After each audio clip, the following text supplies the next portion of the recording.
अस्सलाम वालेकुम दोस्तों, मैं वफा लांगा आपको अपने चैनल ग्रामर इन डिटेल में खुशामदीद कहता हूं। अगर आप नए और चैनल को सब्सक्राइब नहीं किया है तो चैनल को सब्सक्राइब करें और बेल आइकन को प्रेस करें ताकि आपको ग्रामर के हवाले से मजीद वीडियोस की इंफॉर्मेशन मिलती रहे।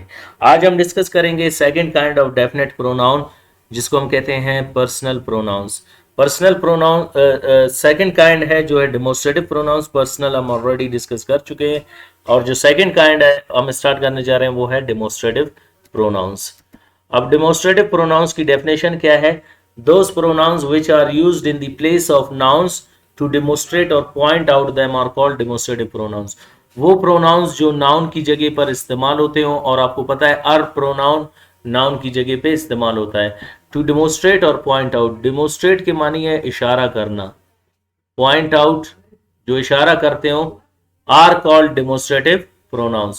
So those pronouns which are used instead of nouns to demonstrate or point out them. ऐसे pronouns जो noun की तरफ इशारा करते हैं उन्हें हम demonstrative pronouns कहते हैं। demonstrative pronouns का जो टेबल है वो हम डिस्कस करेंगे। demonstrative pronouns आपके टोटल 4 हैं जो बतौर demonstrative adjectives भी काम करते हैं।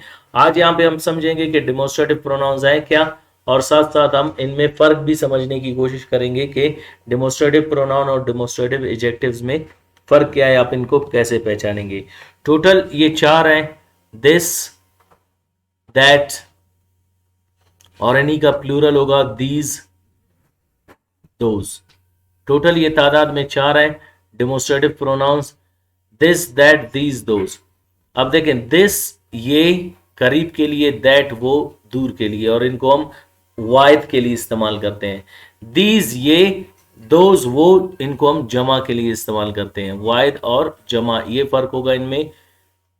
डेमोस्ट्रेटिव प्रोनाउंस में देखिए हम किसी चीज की तरफ इशारा करते हैं, पॉइंट आउट करते हैं। ये करीब के लिए, दैट वो दूर के लिए, दीज ये एक से ज्यादा करीब के लिए, और दैट वो एक से ज्यादा दूर के लिए। अब डेमोस्ट्रेटिव प्रोनाउंस टोटल 4 है। अब देखिए फर्स्ट वन है, this is my car, this car is mine, that is your shirt, that shirt is yours, these are his books, these books are his।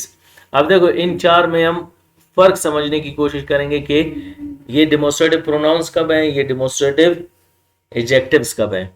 अगर याद रखे दिस, दैट, दीज, दोज, इनके बाद B forms आ जाएं, is और are, तो याद रखें ये प्रोनाउंस होंगे। और इनके दिस, दैट, दीज, दोज के बाद अगर नाउन्स आ जाएं, कार, शर्ट, बुक्स, कार्स, तो याद रखें ये एडजेक्टिव्स होंगे। ये फर्क आपने समझना है। अगर डेमोस्ट्रेटिव प्रोनाउन के बाद अगर दिस, दैट, दीज, दोज के बाद बी फॉर्म्स आ रहे हैं, इज, आर, तो वाज और वर, तो ये क्या होंगे, डेमोस्ट्रेटिव प्रोनाउंस। अगर इन्हीं के बाद नाउन्स आ रहे हैं, क्योंकि एडजेक्टिव नाउन के मानी में ही इजाफा करता है, क्लियर। तो यहाँ पे दिस कार के मानी में इजाफा कर रहा है, दैट शर्ट के मानी में, दीज बुक्स के मानी में, और दोज कार्स के मानी में, तो यहाँ पे ये एडजेक्टिव्स होंगे। अब देखें, this is my car, this car is mine. अब यहाँ पे अगर इसके बाद नाउन आ रहा है तो ये एडजेक्टिव है, और अगर बी फॉर्म्स आ रहे हैं तो ये प्रोनाउंस है। सेकंड फर्क मैं आपको बताऊं कि डेमोस्ट्रेटिव प्रोनाउंस, अगर आप डेमोस्ट्रेटिव प्रोनाउंस यूज कर रहे हैं तो इनके साथ पोजेसिव एडजेक्टिव आएगा, और अगर डेमोस्ट्रेटिव एडजेक्टिव्स यूज कर रहे हैं तो इनके बाद इनके साथ पोजेसिव प्रोनाउंस केस आएगा। तो केसेस भी आपने समझना है। दैट इज माई कार, देखें माई पोजेसिव, अगर डेमोस्ट्रेटिव प्रोनाउन है तो पोजेसिव एडजेक्टिव आएगा, डेमोस्ट्रेटिव एडजेक्टिव है तो पोजेसिव प्रोनाउन आएगा। That is your shirt, that shirt is yours. These are his books, these books are his। Those are their cars, those cars are theirs। तो यहाँ पे possessive cases आ रहे हैं pronoun के, adjectives के, तो ये demonstrative pronouns है, और demonstrative possessive case आ रहे हैं pronouns के, तो ये demonstrative adjectives है। अब sentences के translation में थोड़ा फर्क होगा, लेकिन बात वही एक ही होगा। ये मेरी कार, ये मेरी गाड़ी है, ये गाड़ी मेरी है। वो उसका शर्ट है, वो शर्ट उसका है। ये उसकी किताबें हैं, ये किताबें उसकी हैं। वो उनकी गाड़ियां हैं, वो गाड़ियां उनकी हैं। तो ये ट्रांसलेशन है, लेकिन बात वही एक ही किया जा रहा है, आपने सिर्फ इनमें थोड़ा सा फर्क लाना होगा। क्लियर? और इनको देखो, हमने कहा था कि हम पोजेसिव केसेस को भी डिस्कस करेंगे, जो पर्सनल प्रोनाउन हम प्रीवियस लेक्चर में पढ़ चुके हैं। पोजेसिव प्रोनाउंस क्या शो करते हैं? पोजेशन, मलकियत जाहिर करते हैं। फिर मलकियत में दो चीजें आती है, एक को कहते हैं ऑनरशिप और एक को कहते हैं रिलेशनशिप। ऑनरशिप किसको कहते हैं? जो जायदाद जाहिर करता हो।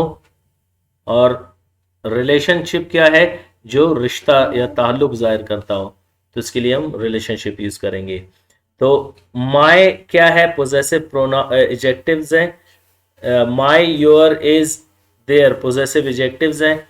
और माइन, योर्स, इज और देयर्स क्या हैं? पोजेसिव प्रोनाउंस है, जो ऑनरशिप और रिलेशनशिप जाहिर करते हैं। इसी तरह आप इनको बगैर ऑनरशिप रिलेशनशिप के भी, यानी बगैर पोजेशन मलकियत के भी यूज कर सकते हैं। जैसे this is a mobile, that was a lie, these are wrong sentences, those are lazy guys. This person was a criminal, that pen is blue, these ideas are wrong, those criminals were released. अब देखिए, यहाँ पे बगैर मलकियत के भी आप इनको पहचान सकते हैं कि ये डिमोस्ट्रेटिव प्रोनाउंस हैं या एडजेक्टिव्स हैं। देखिए, अगर दिस, दैट, दीज, दोज के बाद बी फॉर्म्स आ रहे हैं, इज, वाज, आर, तो ये क्या कहलाएंगे? Demonstrative pronouns. और इनके बाद अगर एडजेक्टिव्स आ रहे हैं, इनके बाद अगर नाउन्स आ रहे हैं, तो ये डिमोस्ट्रेटिव एडजेक्टिव्स होंगे। जैसे this person, that pain, these ideas, those criminals. तो ये आपके डिमोस्ट्रेटिव एडजेक्टिव्स कहलाएंगे। उम्मीद करता हूँ आज का लेक्चर आपको समझ आ गया होगा। मिलते हैं अगले लेक्चर में, अपना ख्याल रखिएगा। अल्लाह हाफिज़।